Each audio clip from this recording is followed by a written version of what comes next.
अस्सलाम वालेकुम। जी बिल्कुल। आज हम कुरान के एक बहुत ही दिलचस्प हिस्से पर बात करने वाले हैं। जी हमारी कोशिश ये रहेगी कि इसके पीछे के जो गहरे मतलब हैं उन्हें एक आसान जबान में समझे। जी बिल्कुल। ये आयतें आस्था मतलब ईमान जी और जिंदगी का मकसद क्या है, एक समाज को कैसे चलना चाहिए, इन सब पर रोशनी डालती है। बिल्कुल। और सबसे दिलचस्प बात यह है कि इसमें आपको एक इंसान के दिल की दुनिया से लेकर सामाजिक कानून और पिछले नबियों की कहानियों तक सब कुछ एक साथ मिलता है। हाँ, एक तरह का मिश्रण है। जी हम यही समझने की कोशिश करेंगे कि ये सब मिलकर जिंदगी को देखने का कौन सा एक नजरिया हमारे सामने पेश करता है। तो चलिए शुरू करते हैं। मेरा ख्याल है सबसे बुनियादी सवाल से शुरू करना चाहिए। जी इस किताब के मुताबिक एक कामयाब इंसान, एक मोमिन होता कैसा है, मतलब उसकी पहचान क्या है? मैंने सुना है कि इसकी शुरुआत ही कुछ खास गुणों से होती है जो एक कामयाब मोमिन में होने चाहिए। वो क्या है? हाँ, इसकी शुरुआत ही उन लोगों के जिक्र से होती है जो कामयाब हुए हैं और उनकी पहचान बताई गई है। अच्छा। सबसे पहली बात, वो जो अपनी नमाज में खुशू रखते हैं, मतलब पूरे दिल और आजिज़ी के साथ अल्लाह पर ध्यान लगाते हैं। सिर्फ एक रस्म की तरह नहीं। नहीं, बिल्कुल नहीं, सिर्फ उठक बैठक नहीं।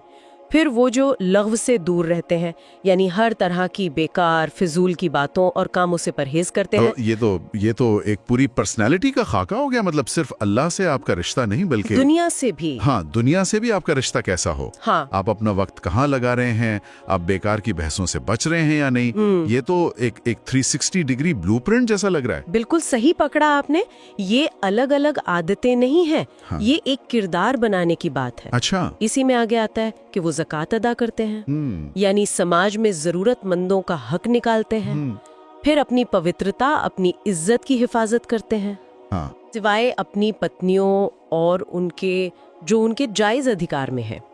और सबसे जरूरी, वो अपनी अमानतों और वादों को पूरा करते हैं। अमानत और वादे, ये तो किसी भी अच्छे समाज की मतलब बुनियाद है। भरोसेमंद होना भी ईमान का हिस्सा है। यकीनन। और आखिर में फिर से नमाज का जिक्र है कि वो अपनी नमाजों की पाबंदी करते हैं। तो देखिए, ये एक साइकिल है। हाँ, एक चक्र जैसा है। जी, आपकी निजी इबादत, आपका सामाजिक बर्ताव, आपकी ईमानदारी और फिर वापस आपकी इबादत, ये सब मिलकर एक मजबूत किरदार बनाते हैं। और अगर कोई इस ब्लूप्रिंट पर अपनी जिंदगी गुजारता है तो उसके लिए इनाम क्या बताया गया है? इनाम के तौर पर जन्नतुल फिरदौस की विरासत का वादा किया गया है, जहां वो हमेशा रहेंगे। विरासत, ये शब्द बड़ा दिलचस्प है। यहाँ इनाम या तोहफा नहीं कहा गया। विरासत का तो मतलब होता है कि वो चीज आपका हक है। हाँ, जो आपको मिलनी ही है। तो इस शब्द को चुनने के पीछे कोई खास वजह लगती है? ये बहुत गहरी बात है। विरासत का मतलब है कि जब आप इन गुणों पर अपनी जिंदगी बना लेते हैं तो जन्नत आपके लिए कोई बाहरी इनाम नहीं रह जाती। अच्छा। बल्कि वो आपका एक कुदरती और हकीकी घर बन जाती है। आपने अपनी जिंदगी को उसके काबिल बना लिया है। ये एक कमाई हुई चीज है, खैरात नहीं। वाह, ये तो हुई एक आदर्श इंसान की बात। लेकिन इंसान के वजूद की शुरुआत के बारे में ये किताब क्या कहती है? हम आए कहाँ से? इसमें इंसान के बनने के सफर को बड़ी तफसील से बताया गया है। कहा गया है कि हमने इंसान को मिट्टी के जौहर से पैदा किया, फिर उसे एक महफूज जगह यानी माँ के पेट में एक बूंद नुत्फे की शक्ल में रखा। जी। फिर वो बूंद जमे हुए खून का एक लोथड़ा बनी, फिर वो गोश्त का एक टुकड़ा बनी, फिर उस पर हड्डियां बनी और फिर उन हड्डियों पर गोश्त चढ़ाया गया। वाह, ये तो किसी बायोलॉजी की किताब जैसा लग रहा है। एक एक स्टेज, एक बूंद, फिर खून का थक्का, फिर इतने पुराने पार्ट में इस तरह की तफसील मिलना हैरान करता है। यही तो इसकी खासियत है।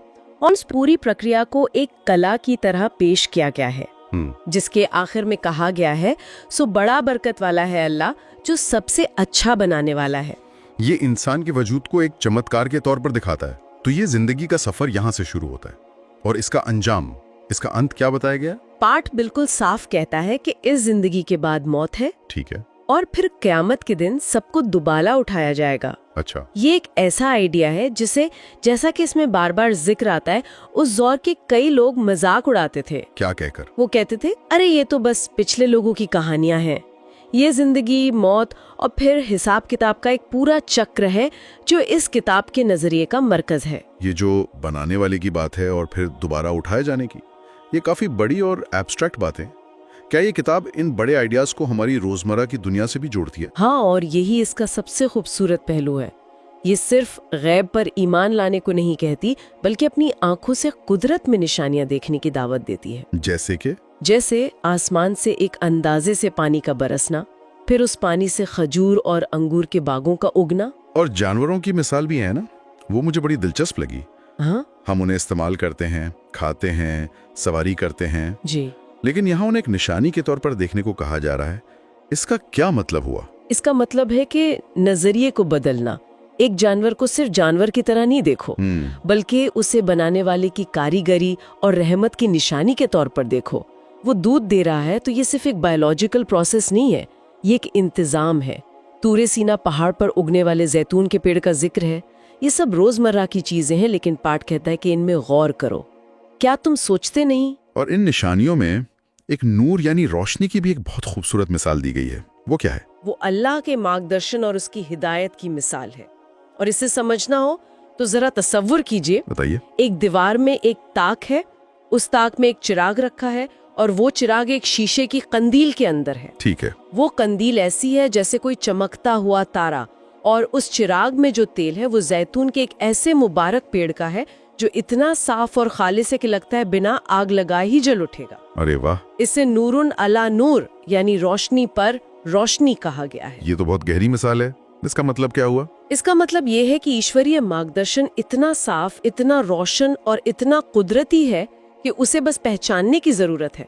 वो कोई उलझी हुई पहेली नहीं है, वो पहले से ही आपके अंदर मौजूद रोशनी को और रोशन कर देता है। और इसके मुकाबले में क्या है? मतलब जो इस रोशनी में नहीं है, उनकी जिंदगी कैसी है? उनके लिए दो मिसालें दी गई हैं। पहली, रेगिस्तान में चमकती रेत की, जिसे प्यासा दूर से पानी समझता है, लेकिन जब पास पहुंचता है तो वहाँ कुछ नहीं होता। वहाँ कुछ नहीं होता। मतलब बिना मार्गदर्शन के किए गए काम आखिर में धोखा साबित होते हैं। और दूसरी मिसाल और भी भयानक है, गहरे समंदर के अंधेरे। ऐसा समंदर जहाँ एक लहर के ऊपर दूसरी लहर हो और उसके ऊपर घने बादल, अंधेरे पर अंधेरा, जहाँ इंसान अपना हाथ भी ना देख पाए। बिल्कुल। ये मार्गदर्शन के बिना जिंदगी की गुमराही, बेचैनी और नाउम्मीदी को दिखाता है। ये रोशनी और अंधेरे की मिसालें बहुत निजी लगती हैं, लेकिन क्या ये मार्गदर्शन सिर्फ एक इंसान के लिए है, या फिर इससे एक पूरे समाज को चलाने के लिए भी कोई नियम कायदे निकलते हैं? बिल्कुल निकलते हैं, और ये बात सूरे अन्नूर में बहुत साफ है। यहाँ बात एक इंसान के दिल से निकलकर पूरे समाज के ताने बाने तक पहुंच जाती है। अच्छा। इसमें जिना यानी व्यभिचार के लिए सजा का जिक्र है, लेकिन उससे भी ज्यादा सख्ती उन लोगों के लिए है जो पाक साफ औरतों पर झूठा इल्जाम लगाते हैं। 4 गवाहों वाली शर्त, ये तो बहुत सख्त है। आज के जमाने में तो ये नामुमकिन सा लगता है। इसके पीछे क्या सोच हो सकती है? इसकी सोच समाज की इज्जत और भरोसे के निजाम को बचाना है। ये शर्त किसी पर इल्जाम लगाने को इतना मुश्किल बना देती है कि कोई किसी की इज्जत से खेलने की हिम्मत ना करे। इसका मकसद सजा देना कम और समाज को तोहमतबाजी और बदगुमानी के माहौल से बचाना ज्यादा है। मतलब किसी की इज्जत को बचाना सबसे ऊपर रखा गया है? बिल्कुल। और ये सिर्फ इल्जाम तक ही नहीं है। आगे कहा गया है कि जब तुम कोई बुरी बात या अफवाह सुनो तो अच्छा गुमान क्यों नहीं करते? और ये क्यों नहीं कहते हैं कि ये झूठ है? हाँ, कि ये तो खुला बोहतान है, खुला झूठ है। समाज को अफवाहों से बचाने की तालीम दी जा रही है। और भी कुछ है इसमें? जी, इसी तरह मर्दों और औरतों दोनों को अपनी नजरें नीची रखने और अपनी शर्मगाहों की हिफाजत करने का हुक्म है। दूसरों के घरों में बिना इजाजत और सलाम किए दाखिल होने से मना किया गया है। ये तो बहुत ही बारीक और प्रैक्टिकल हिदायतें हैं। हाँ, और इसमें समाज की एक और बड़ी जिम्मेदारी का जिक्र है। जो लोग अविवाहित हैं या जो गुलाम हैं, उनका निकाह कराओ, और ये मत सोचो कि वो गरीब हैं तो क्या होगा। अच्छा। कहा गया है कि अल्लाह अपने फजल से उन्हें गनी कर देगा। ये एक ऐसे समाज की तस्वीर है जो आपसी इज्जत और एक दूसरे की मदद पर खड़ा है। हमने एक आदर्श इंसान की बात की, एक आदर्श समाज की भी, लेकिन जाहिर है इतिहास में लोग हमेशा आदर्श नहीं रहे होंगे। इस किताब में जो पुराने नबियों की कहानियां हैं, उनमें क्या कोई पैटर्न नजर आता है? हाँ, और वो पैटर्न बहुत साफ और बार बार दोहराया गया है। एक पूरा चक्र है जो चलता है। क्या है वो चक्र? पहला कदम, अल्लाह किसी कौम की तरफ एक नबी भेजता है जो एक ही संदेश देता है, सिर्फ एक अल्लाह की इबादत करो। और दूसरा कदम? जैसा कि हमेशा होता है, उस संदेश को मानने से इनकार कर देना। बिल्कुल। कौम के सरदार और अमीर लोग जो अपनी दुनिया में मस्त होते हैं वो उसे नकार देते हैं और उनके तर्क हमेशा एक जैसे होते हैं। क्या तर्क देते हो? वो कहते हैं ये तो हम जैसा ही एक इंसान है, या कहते हैं ये तो बस हम पर अपनी बड़ाई जताना चाहता है, या फिर इल्जाम लगाते हैं इस पर तो कोई जुनून या दीवानगी तारी है। मतलब वो पैगाम पर गौर करने की बजाय पैगाम लाने वाले पर ही हमला करते हैं। सही कहा, वो उसकी इंसान होने की हैसियत पर हमला करते हैं। और जब लोग अपनी जिद पर अड़े रहते हैं तो फिर क्या होता है? जब कौम नहीं मानती तो नबी अल्लाह से मदद की दुआ करता है, जैसे नूह ने कहा, ऐ मेरे परवरदिगार, इन्होंने मुझे झुटला दिया है, अब तू ही फैसला कर। और इसके बाद आखिरी कदम आता है। उस कौम को उसके इनकार और जिद की वजह से तबाह कर दिया जाता है, जैसे नूह के कौम को एक बड़े तूफान में डुबो दिया गया। ये कहानियां बार बार क्यों दोहराई जाती हैं? मतलब एक बार बता देना काफी नहीं था।